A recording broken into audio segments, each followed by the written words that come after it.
Administrativando Abogados. Hola a todos, bienvenidos a este espacio de YouTube de Administrativando Abogados, en el que vamos revisando ciertos conceptos complejos en materia fundamentalmente de derecho administrativo, pero también nos dedicamos a la actualidad. En esta ocasión vamos a volver a hablar en este espacio de la Ley 2021, concretamente de sus disposiciones adicionales sexta y octava. Y tenemos la suerte de contar para ello con José Luis Fuertes Suárez. Buenos días. Muy buenos días. Muchísimas gracias por acompañarnos porque tenemos que hablar de una nota informativa del Tribunal Constitucional en relación, como decía la Ley 2021, y es porque se ha admitido, y usted me corrige si no lo digo bien, una cuestión de inconstitucionalidad. Lo primero, ¿qué es una cuestión de inconstitucionalidad? Buenos días, Blanca, muchas gracias. Mire, la cuestión de inconstitucionalidad es un procedimiento de los que están previstos en la Constitución directamente para acudir al Tribunal Constitucional para que éste se pronuncie sobre la posible inconstitucionalidad de una ley, por eso se llama cuestión de inconstitucionalidad, y que tiene como peculiaridad que, a diferencia de los demás procedimientos de inconstitucionalidad, sobre todo el recurso de inconstitucionalidad, que es el más claro, que solo lo pueden interponer los grandes partidos políticos, el defensor del pueblo o el presidente del gobierno, la cuestión de constitucionalidad la puede promover cualquier ciudadano a través de cualquier pleito.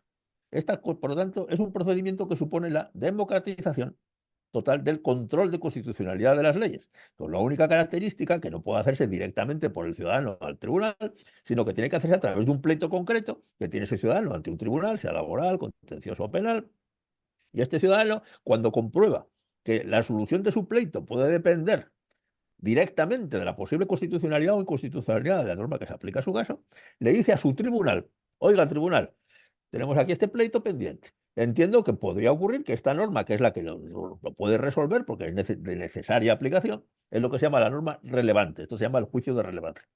Oiga, tribunal, haga usted un juicio de relevancia de si efectivamente esta norma, que yo creo que es la relevante para resolver mi asunto, es constitucional o no, porque yo entiendo que lo puede ser. Y doy unas razones por las que yo entiendo que puede ser inconstitucional. Entonces, el tribunal correspondiente, debo aclarar, no está obligado a plantear la cuestión. Tiene que examinar esta petición y si entiende que se cumplen estos dos requisitos, es decir, el juicio de relevancia, que efectivamente la norma es relevante para resolver su asunto, y que existen fundadas dudas a la vista de lo que dice este señor, el demandante o el demandado, quien sea, de la posible inconstitucionalidad de la ley. Es decir, los dos requisitos son juicio de relevancia y fundadas dudas sobre la constitucionalidad de la ley. Pues eleva todo al Tribunal Constitucional para que resuelva mediante sentencia sobre si la ley es constitucional o no.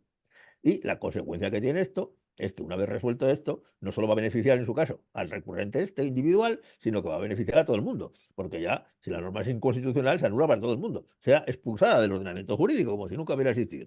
Y por lo tanto, el beneficio es enorme, es decir, es un efecto multiplicador del pleito de un solo ciudadano.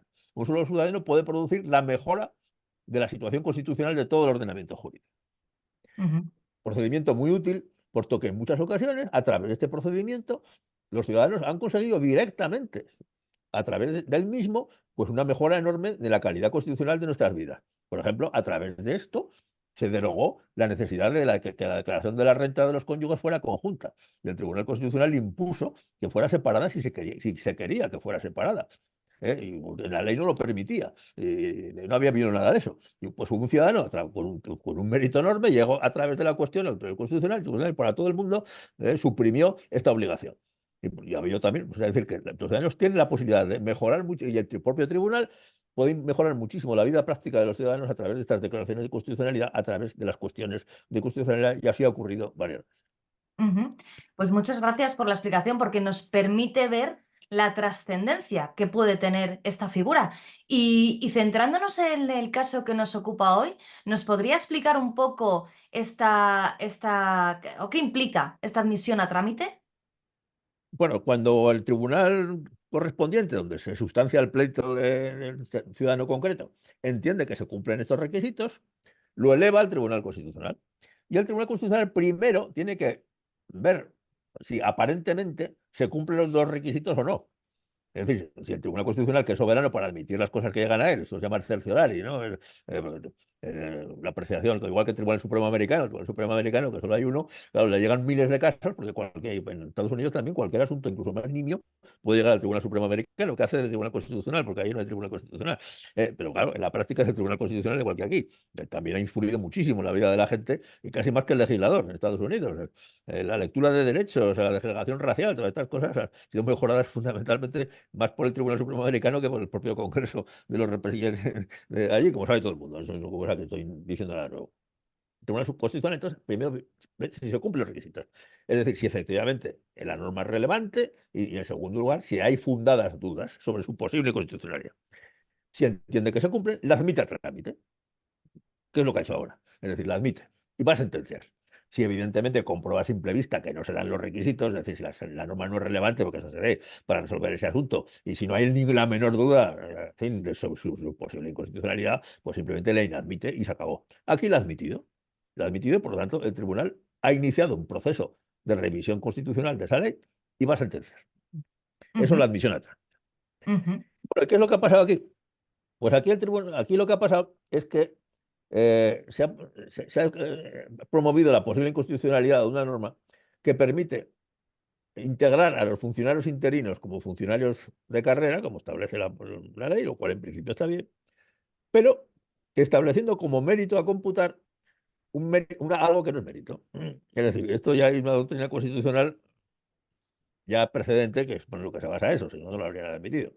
Es decir, esto es el caso de las bibliotecas. El primer caso que hubo fue los bibliotecarios de Barcelona, que pasó exactamente lo mismo hace muchísimos años, y el tribunal dijo efectivamente que se violaba el principio de igualdad, que es lo mismo que podría ocurrir aquí en la sentencia que se dicte, porque es el vicio que se denuncia, la posible violación del principio de igualdad ante la ley. ¿Qué ocurre? Es decir, mire, es que para poder obtener una plaza de funcionario de carrera se establece un concurso de méritos. ¿Y qué méritos hay?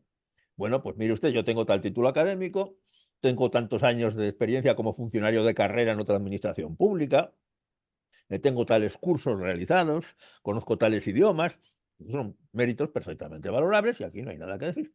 Pero uno de los méritos que prevé la convocatoria es, mire, voy a valorar también que usted haya sido funcionario interino más o menos tiempo. Provisionalmente. Ahora, usted no puede invocar como mérito todo el tiempo que ha estado así, porque ese nombramiento no ha respondido a ningún mérito previo suyo. Ha sido un nombramiento discrecional, de libre designación. Y no lo puede usted invocar como mérito. Es lo que pasó con la primera sentencia de los bibliotecarios de Cataluña. Y ahí ujú. entró el Constitucional, porque también el mérito que se invocaba pues era también haber estado ahí con un contrato designado libremente. Pues no.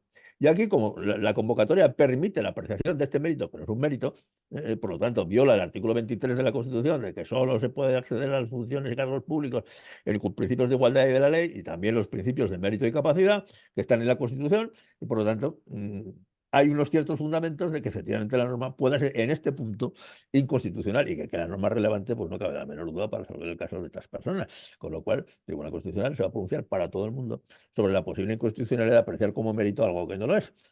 Lo digo por una célebre discusión sobre la meritocracia que de vez en cuando concurre en los medios, sea buena o mala, que no es que sea la panacea, en fin, ni la piedra filosofal, la meritocracia, pero está en la Constitución, nos gusta, ¿no?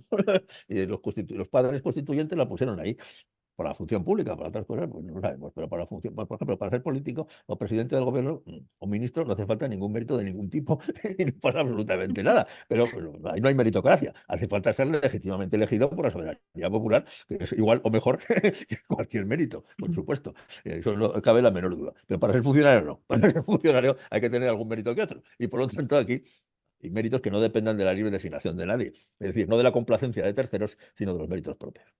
Esa es la posible inconstitucionalidad de la norma, que será sentenciada en su día por el tribunal. Ujú.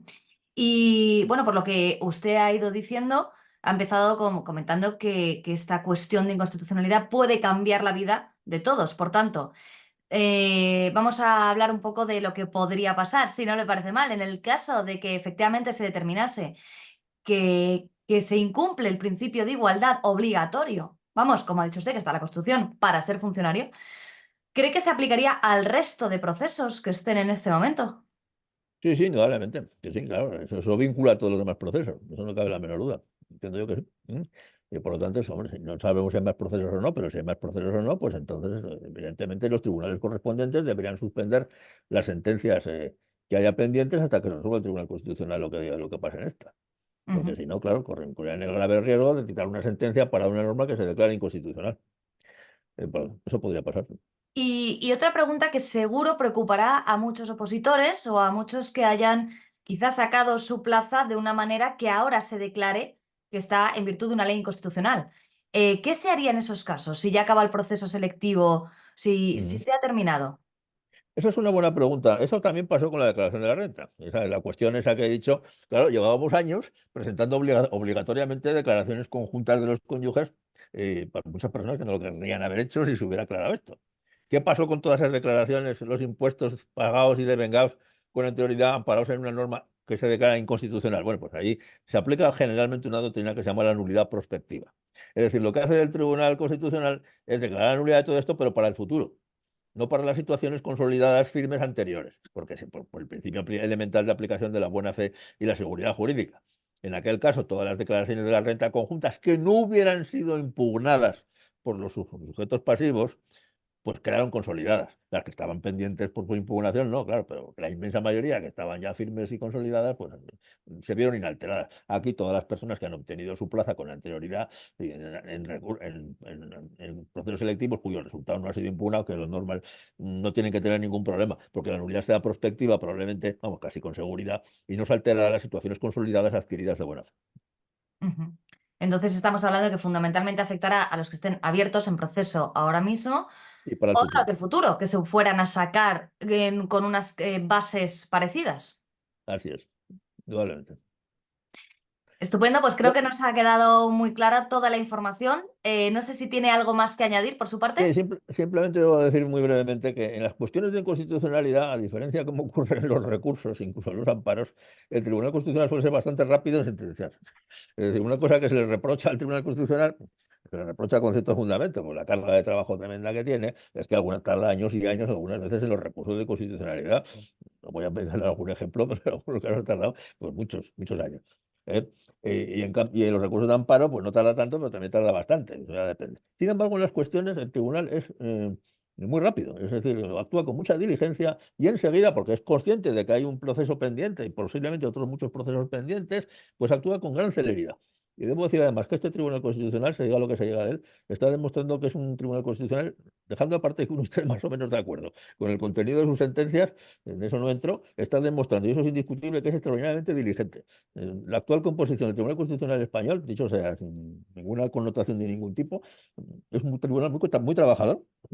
Está poniendo muchas sentencias y en general muy trabajadas y a mi gusto buenas, pero vamos, eso ya depende del juicio de valor de cada uno, pero es extraordinariamente diligente y extraordinariamente, podemos decir, trabajador en el sentido clásico del término. Está realmente cumpliendo y haciendo su trabajo y bastante rápido. Y en este caso lo hará todavía más rápido. Ujú. Pues muchísimas gracias por esta apreciación final y entonces nos volveremos a ver pronto. Pues muy bien, Blanca. Bueno, muchas gracias a usted. Muchísimas gracias por estar con nosotros y esperamos haberles resuelto todas las dudas que tengan en esta materia. Hasta pronto. Hasta luego. Adiós.